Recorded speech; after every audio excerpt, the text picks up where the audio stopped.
Good afternoon. Welcome. Come on up here, Lil. Good afternoon. It's great to see all of you here.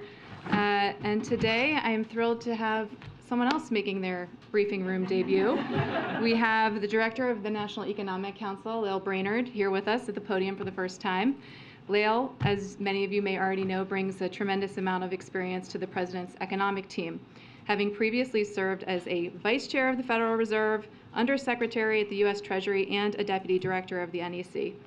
Lael has been a tremendous asset to our team as we've navigated the past few months, and today she's here to talk with you about Bidenomics, which is the word of the day, word of the week, word of the month, word of the year here at the White House. And Bidenomics is rooted in the belief that we grow the economy when we grow the middle class. So Lael, with that, I will turn it over to you for a few remarks. Well, thank you very much, and good afternoon. As you know, the President's traveling to Chicago tomorrow to deliver a major address on the U.S. economy. When the President came to office, the economy was reeling and supply chains had broken down. But instead of going for a short-term fix, the President recognized that many of the challenges in our economy had been developing over a longer period of time.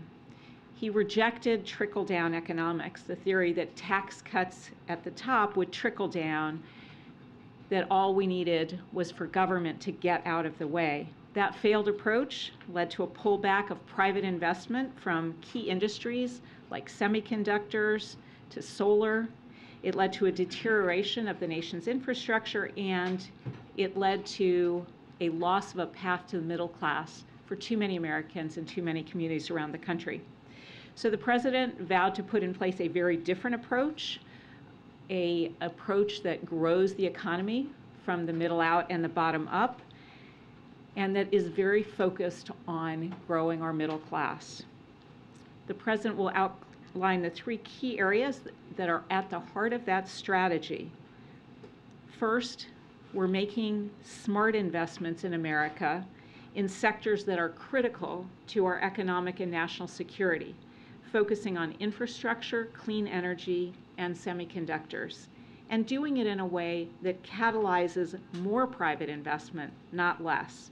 The President's historic legislation has already catalyzed about $500 billion in private sector commitments, and I think it is on this chart that you can see we've seen a boom in private sector spending on manufacturing construction since the President's investment agenda was enacted.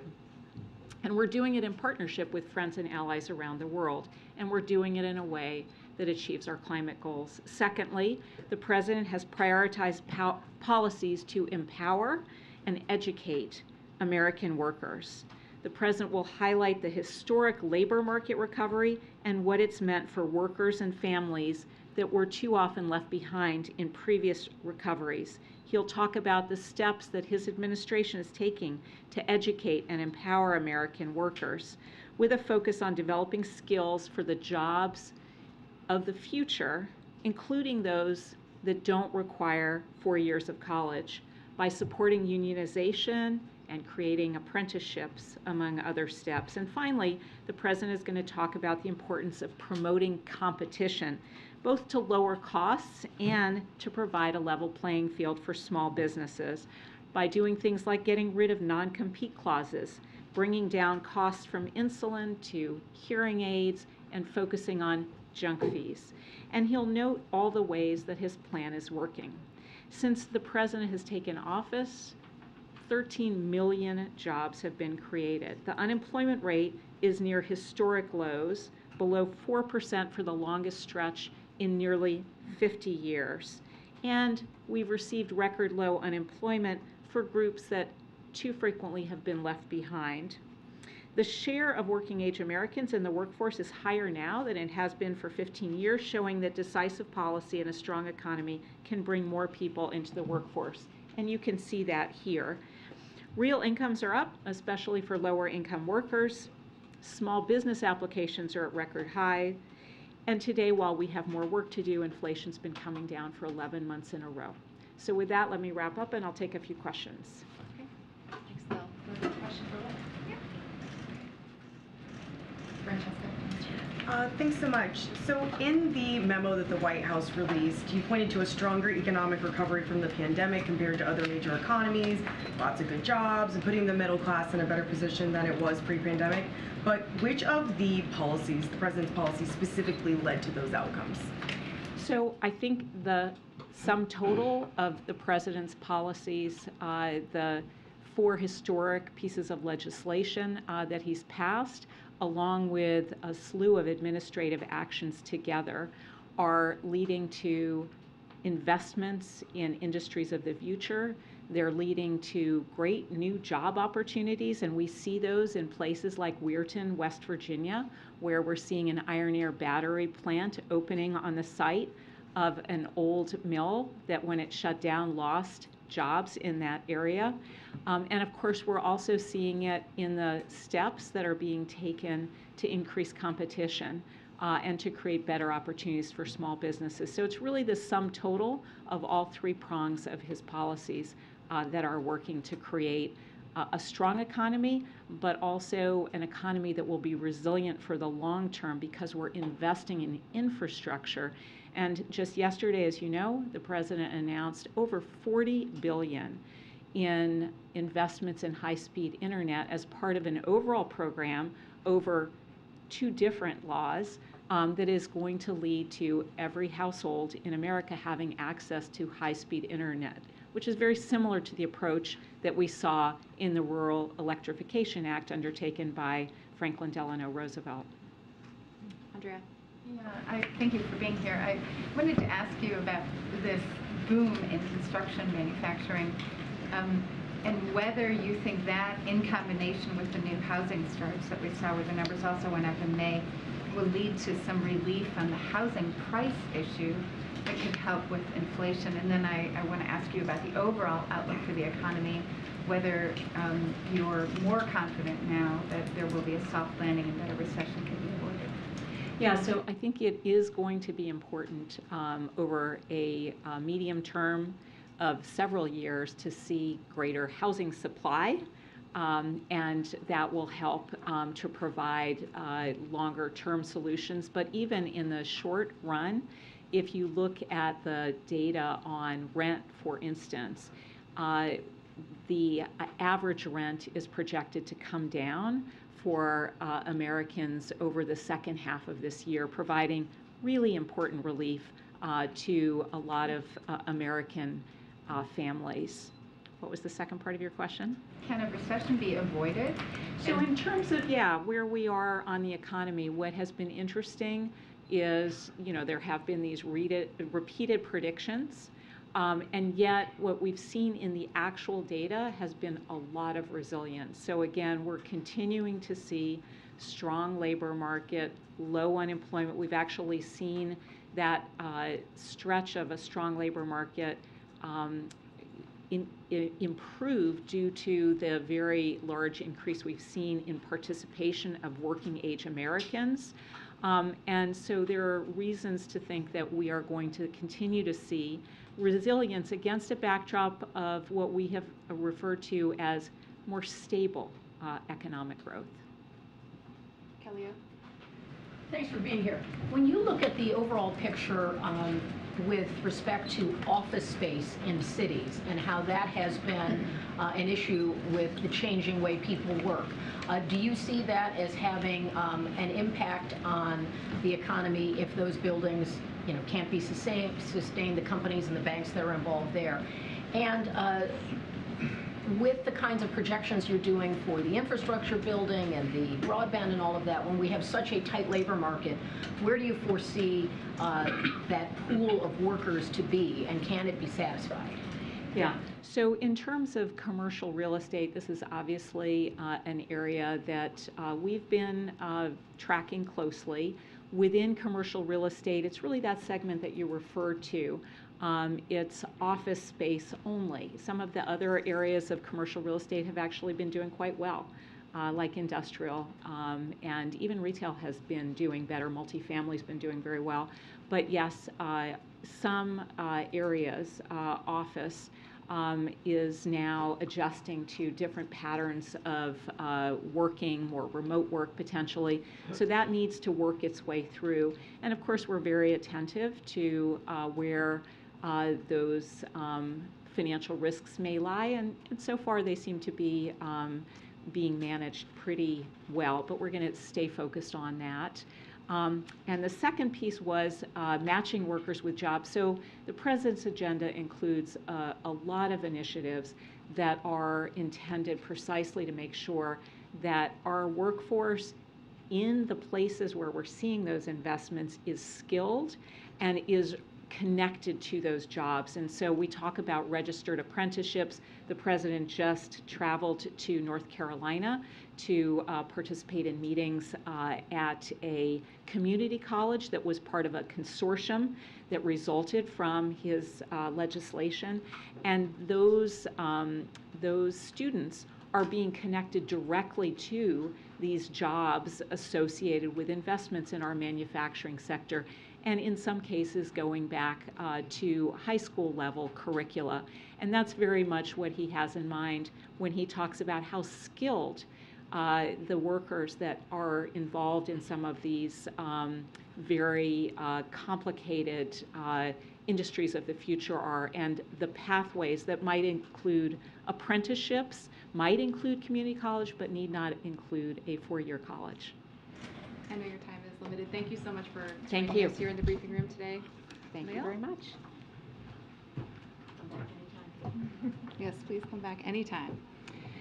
So I just have one piece of brief news at the top before we get to questions.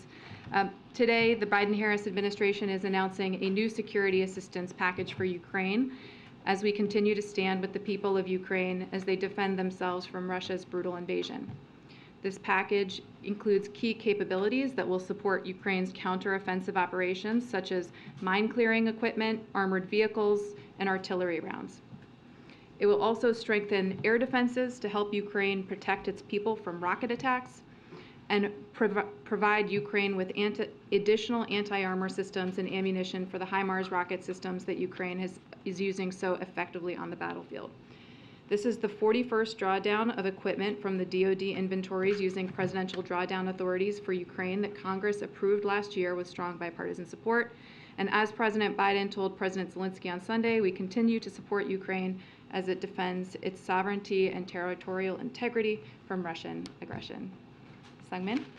Congratulations on your first time in the briefing room officially. So 2 questions.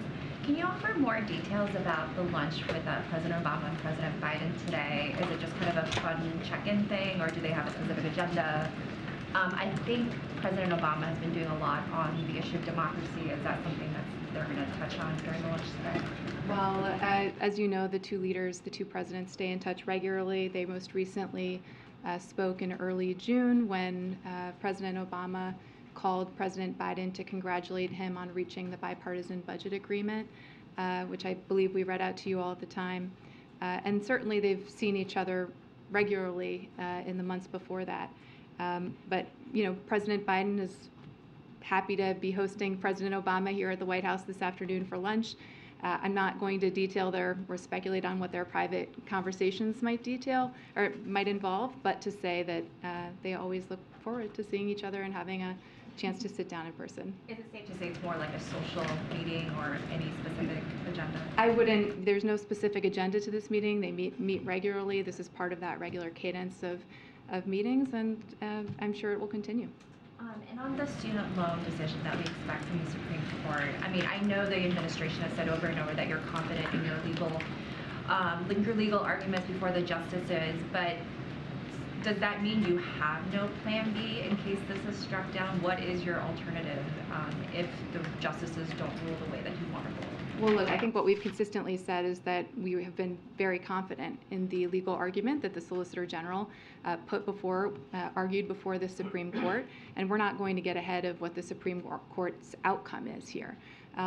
But let's also be clear about the stakes. The whole reason the president pursued the student debt relief program is because of what the importance of the breathing room that this will provide potentially to millions and millions of Americans who just needed a little bit more breathing room as we came out of this pandemic.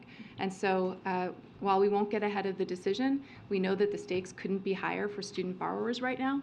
And certainly we're watching along with the millions of people who desperately need that student debt relief to see what the court will do here. And just one follow-up, because I was going to ask Director Brainerd this.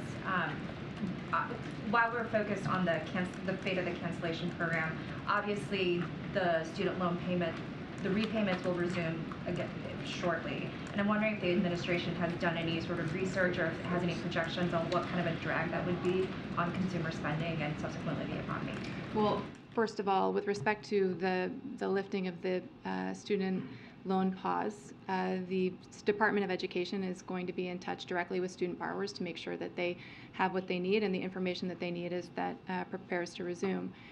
But with respect to the economy, I would say part of the reason that we did this is because, you heard Lael just talk about the idea of Bidenomics, the idea that we grow the economy by growing the middle class, that we grow the economy by empowering and educating workers, by giving low and, growing from the bottom up and the middle out here. And certainly the student debt relief program fits into that idea.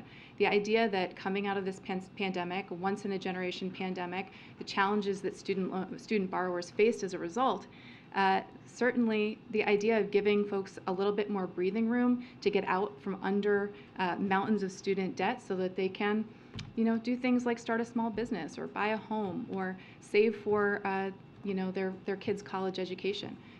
These are the kinds of things that we think will have a significant impact and a benefit to the economy over the long term. Sure, but it's on the repayments when they have less money to spend. I mean, does that concern the administration at all about the impact that it would have on consumers? Again, I'm not going to get into hypotheticals about what the potential outcome of the Supreme Court decision might be.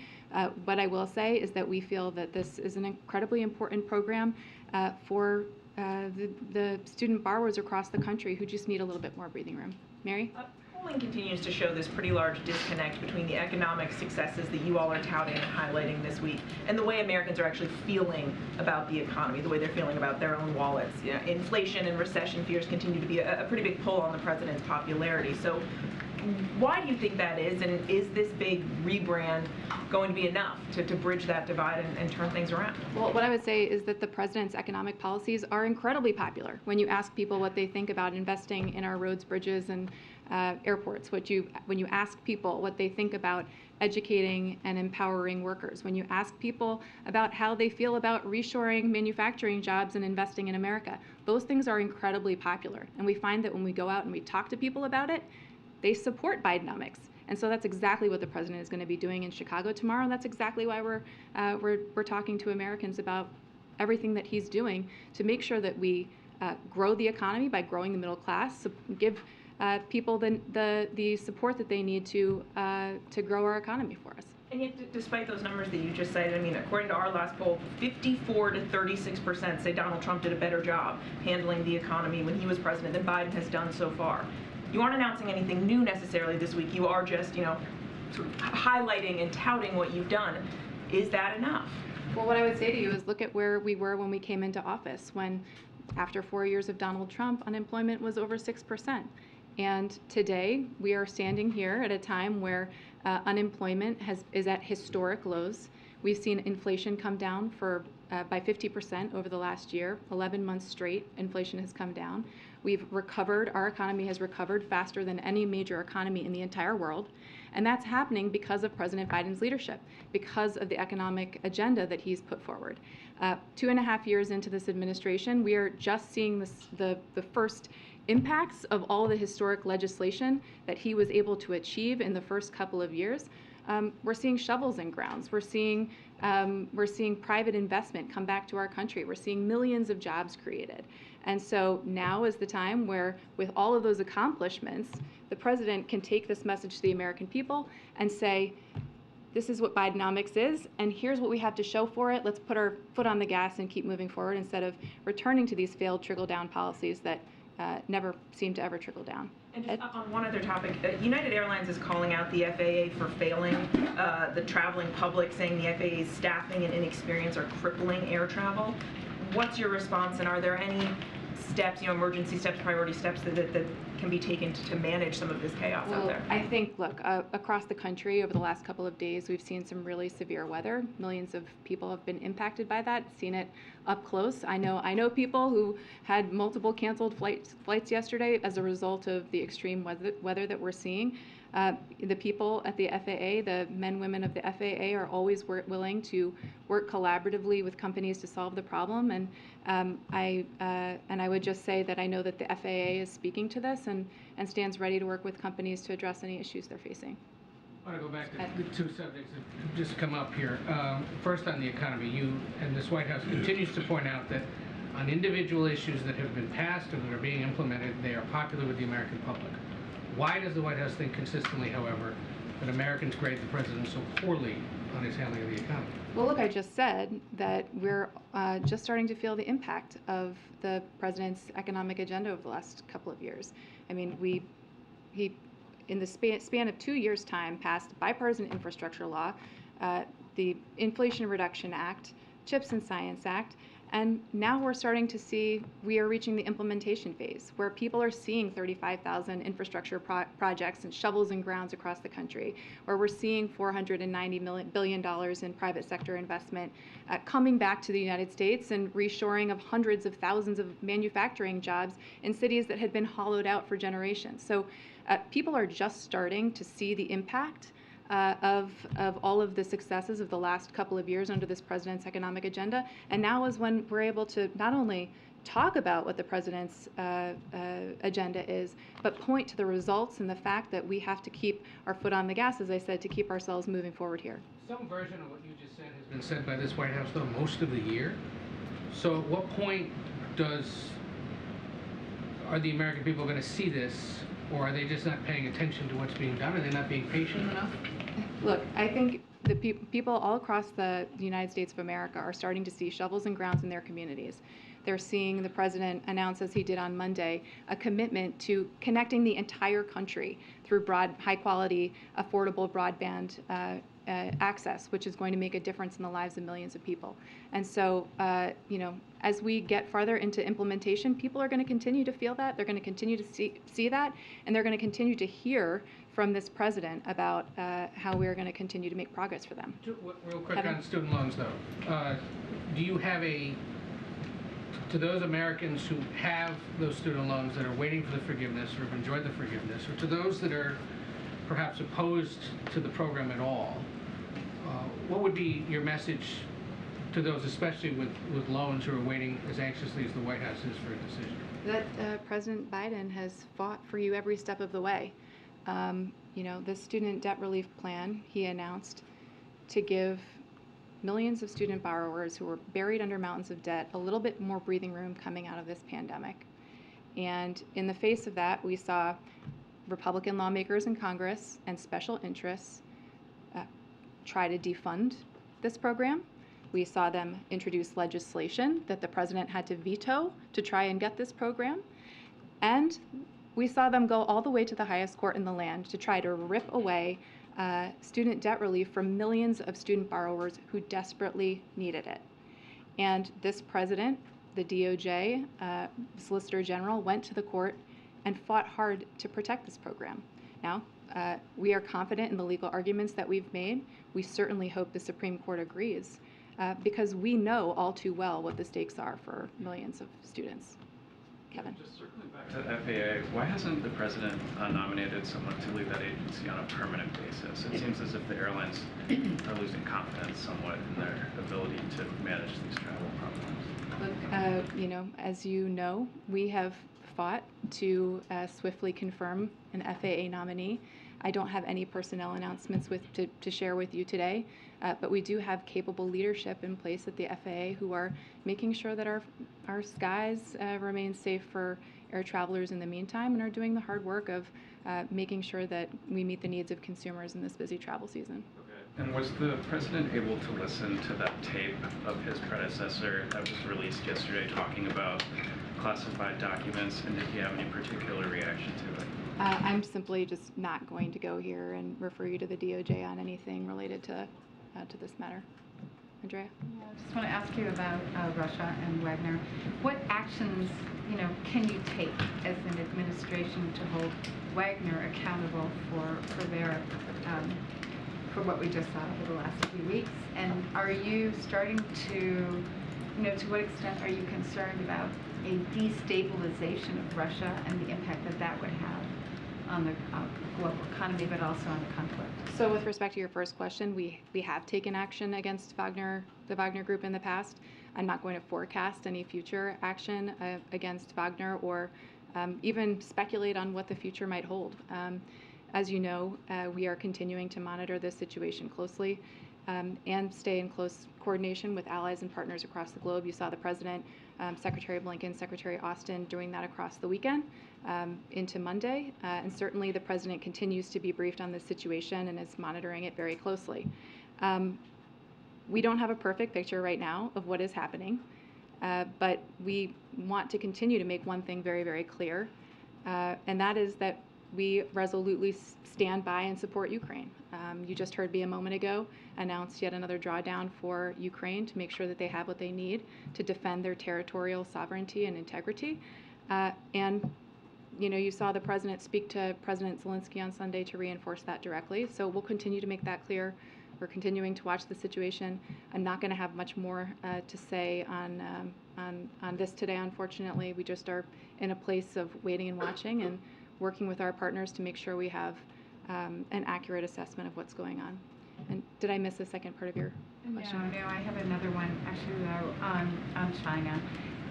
We've seen reports that Janet Yellen will be going to China next week, and I'm wondering about what your plans are, your thinking is about having the President speak with President Xi after the whole dust up of the last campaign, sort of announced, whatever the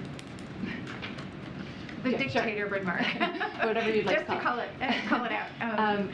So I don't have any travel to preview for Secretary Yellen. Certainly would refer you to the Treasury Department to make any announcement of that nature.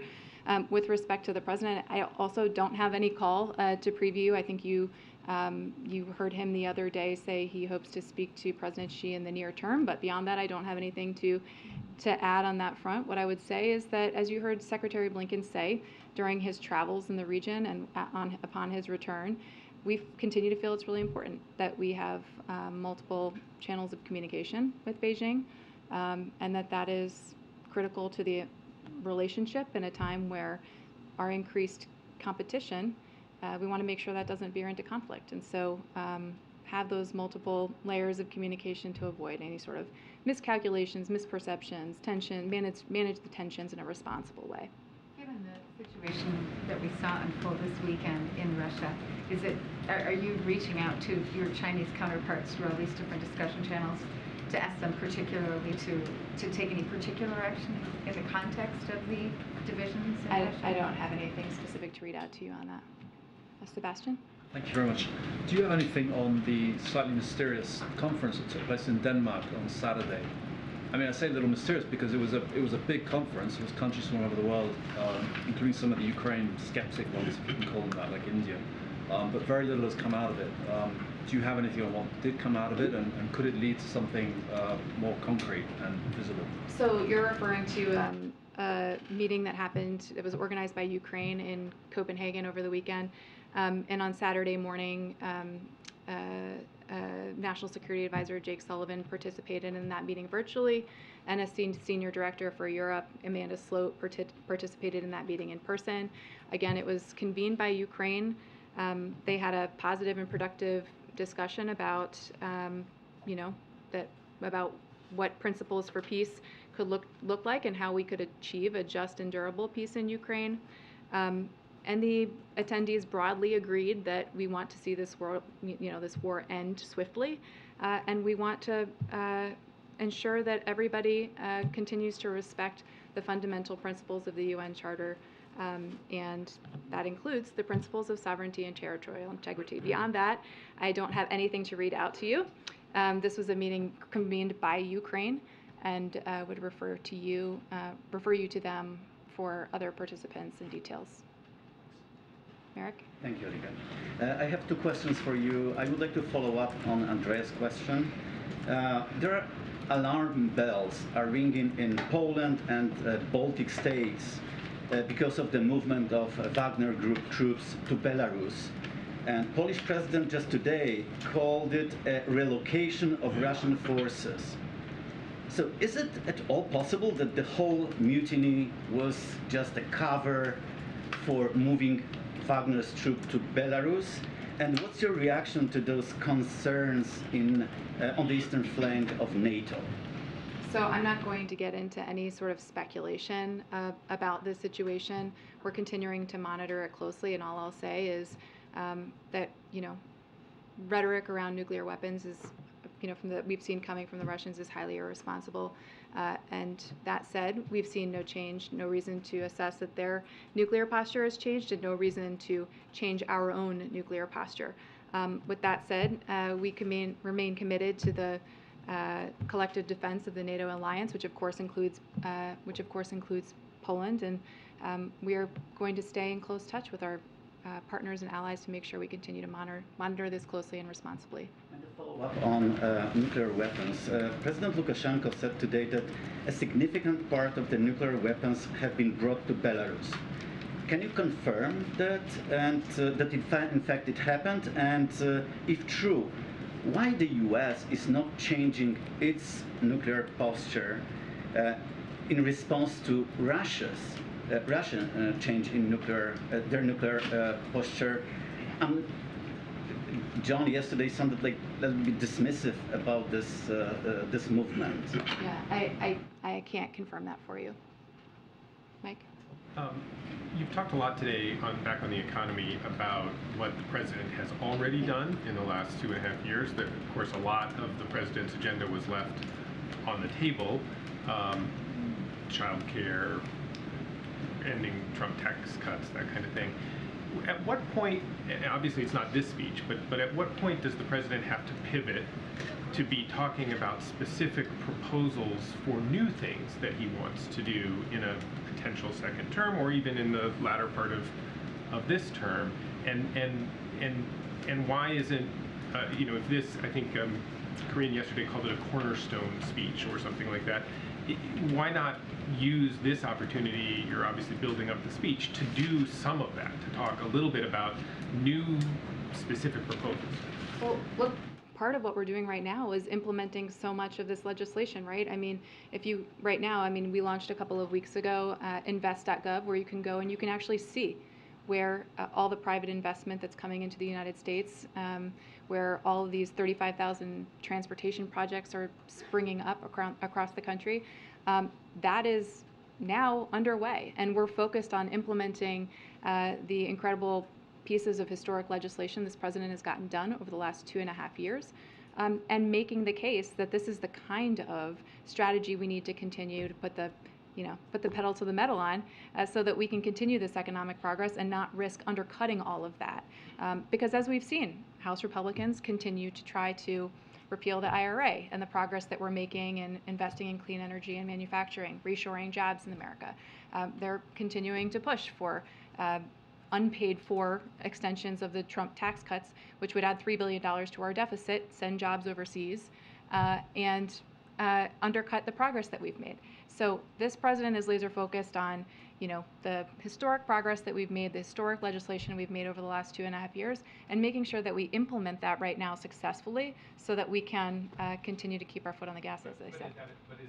Does this administration think that's enough, or at some point, does the administration think he has to lay out his next vision? Well, so today we're focused on tomorrow and laying out Bidenomics and talking to the American people about what that is, how it's taken shape, and how it's made a meaningful impact in their lives.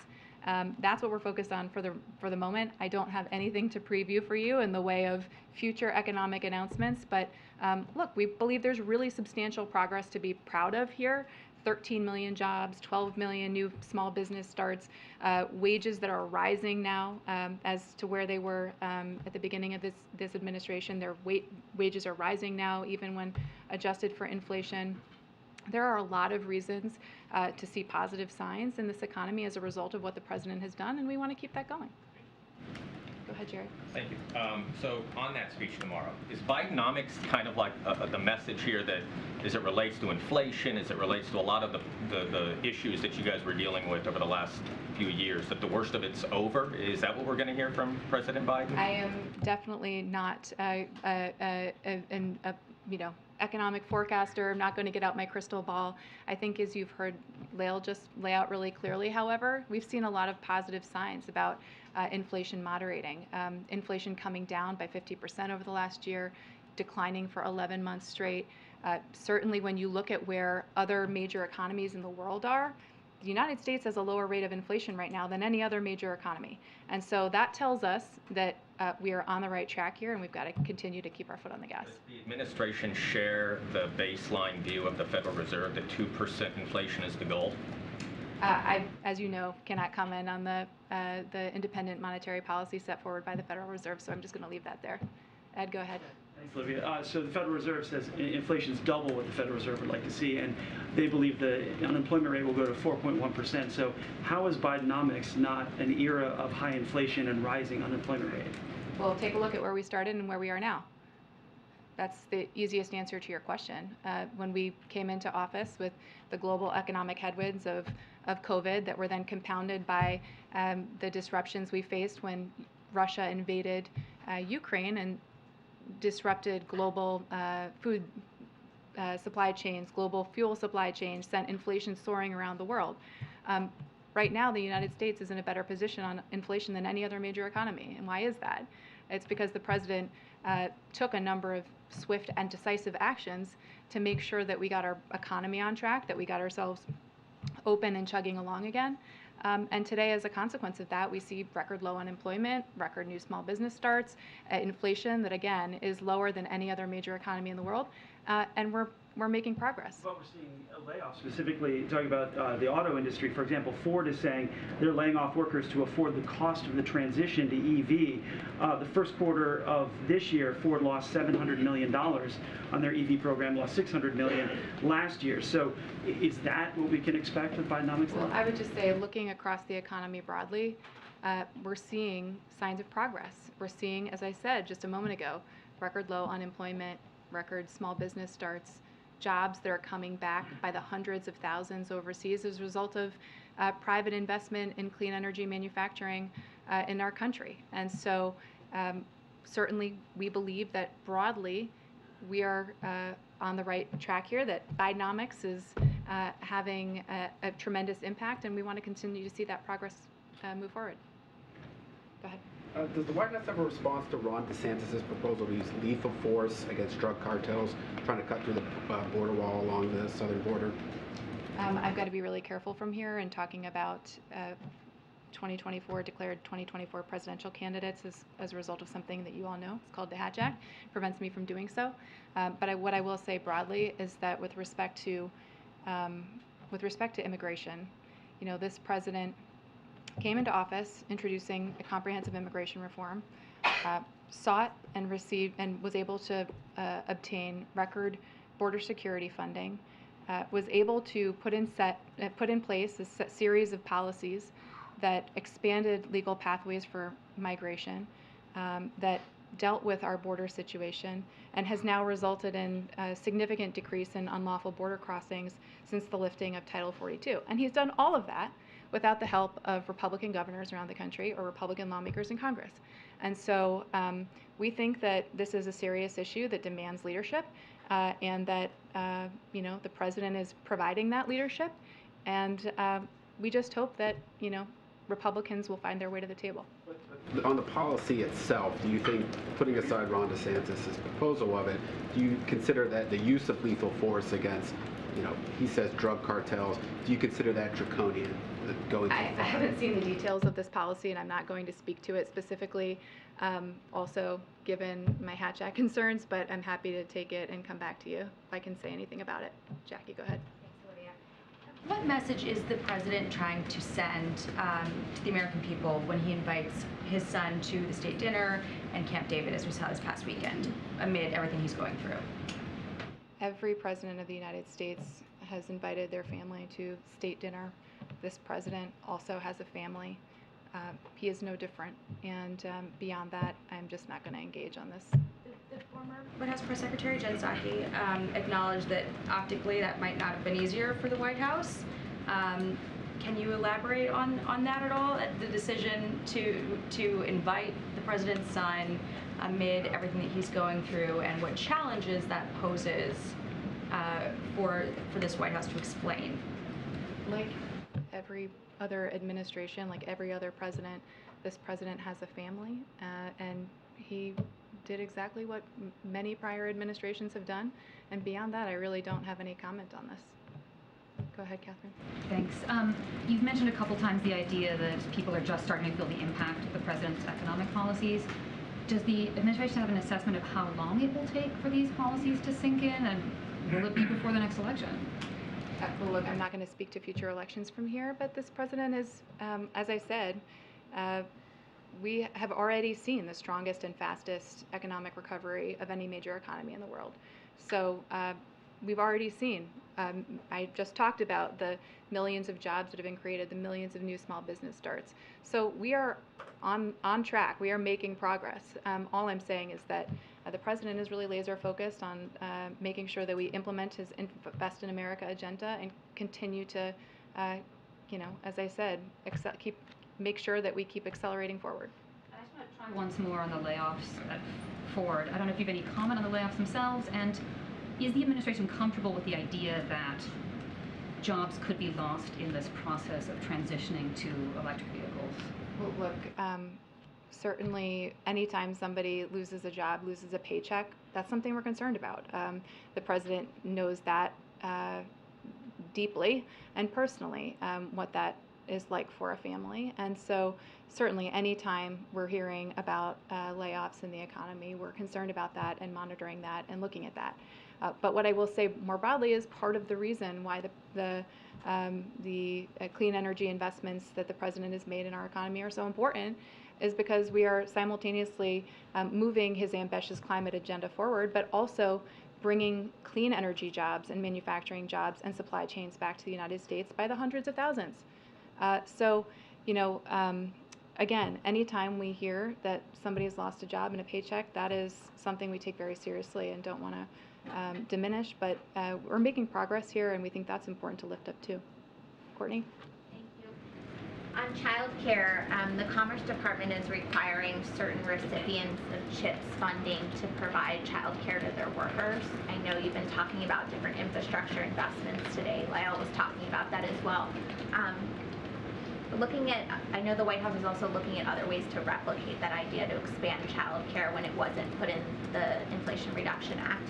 Can you talk about where you are on that in terms of attaching child care legislation you already passed? I'm going to have to take that. I just don't have an update for you today on that. Go ahead. Thank you, Olivia. I've got a quick question about the lunch and then a couple follow-ups from last week. About the lunch, President Obama reportedly told President Biden ahead of 2020, quote, "You don't have to do this, Joe, you really don't." Can you say if a similar message was shared today? I can't, and I don't know what you're referring to. Regarding whether he should continue to serve in public life. I don't know what you're referring to, and I don't have any comment on it. And the follow-ups on last week. Does the White House believe Attorney General Garland committed perjury when he testified under oath that Delaware U.S. Attorney David Weiss could bring charges outside his district? I don't have any comment on this. Anita? Go ahead. Within 10 days of... Stephen, I'm moving on. Anita? I have a China question and also a Ukraine question. First of all, on China, can you just lay out the expectations for Secretary Yellen's trip? And is this possible executive order on outbound investment on the table? I'll leave it to the Treasury Department to discuss any potential travel that Secretary Yellen has. Great. Then on Ukraine, today's package, I didn't see it mention long-range missiles, which Ukraine has asked for. They want them to take back territory. Are those not on the table? Why are they not there, and are they going to be considered in future packages? Look, our focus has always been on making sure that Ukraine has what it needs to defend itself and defend its territory and its sovereignty. what I would just say to you on your specific question is, you should feel free to reach out to the Department of Defense about all of the specific contents of this package. I think they may have some more detail to lay out. Yeah, madam. Follow on Ukraine. Thank you. Thanks, Olivia. I just wanted to get a comment on the Supreme Court decision today on Moore versus Harper. Sure. This morning at the Supreme Court, there was a critical decision with respect to voting rights. As you know, this has been an enormous priority for the President and the Vice President since the day that they entered office to strengthen and shore up voting rights in this country. And so we're pleased that the Supreme Court rejected the extreme legal theory presented in this case, which would have interfered with state governments, which would have opened the door for politicians to undermine the will of the people, and would have threatened the freedom of all Americans to have their voices heard at the ballot box. Again, as you just heard me say, the President and the Vice President have made this a significant priority since they first entered office, and they will continue to fight to make sure that, to urge Congress to pass critical voting rights legislation in Congress as we go forward to ensure there are fair congressional maps and that people have access to the ballot box. A quick follow-up on inflation real quickly, please. So you mentioned that the White House believes inflation is moderating. The Bank of America CEO, Brian Moynihan, said in an interview today that we think it'll take Fed officials all of this year and all of next year into 2025 before they get inflation in line with their long-term target. Does the White House agree with this assessment?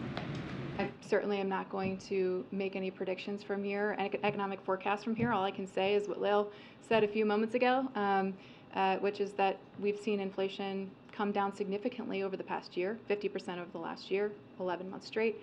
And we're going to continue to do everything in our power to keep lowering costs for the American people and continue making all that progress.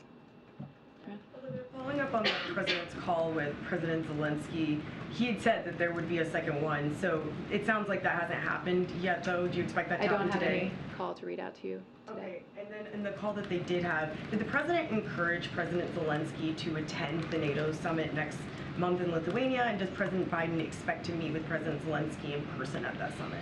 I don't have any news to share with you on that front. Certainly, this is going to be a really important NATO summit with a lot on the table, an opportunity for the President and other NATO allies to gather and talk about so many things, including Ukraine. As we've said many times, one thing that is quite remarkable today is how NATO is stronger, it's larger, it's more purposeful than ever before. Of course, we're looking forward to welcoming our newest member in the NATO alliance, Finland, in a couple of weeks. And certainly this is going to be an important summit on a number of fronts, but I don't have anything respective to a particular bilateral meeting to read out to you today. Follow on Ukraine. Let's just do one. We have one more. Okay, go right here. Thank you. The Russian defense minister is in Cuba today. He's meeting there with his counterpart, and they both agreed to strengthen the relationship, invest in more military projects. Is the White House watching this? Do you have anything on this? This is not something, I need to take this one back and see what my NSC colleagues might have to say about it. All right, thanks all. Have a great afternoon, and I'll see some of you in Chicago tomorrow.